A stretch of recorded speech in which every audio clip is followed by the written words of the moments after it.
6 أشهر انتظرها الشاب خالد شاعري لإجراء عملية لتخفيف وزنه، فهو يعاني من سمنة مفرطة ويبلغ وزنه 610 كيلوغرامات، وهي حالة طبية نادرة لم تتكرر كثيرا في السعودية.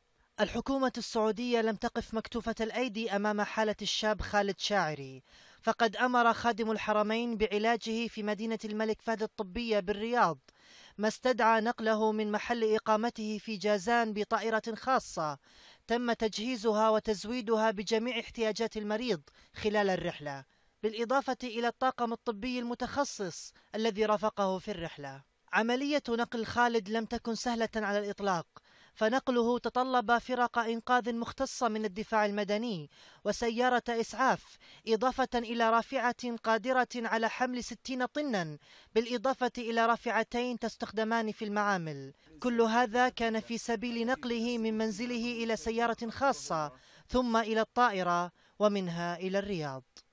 عبد الرحمن العصيمي، العربية.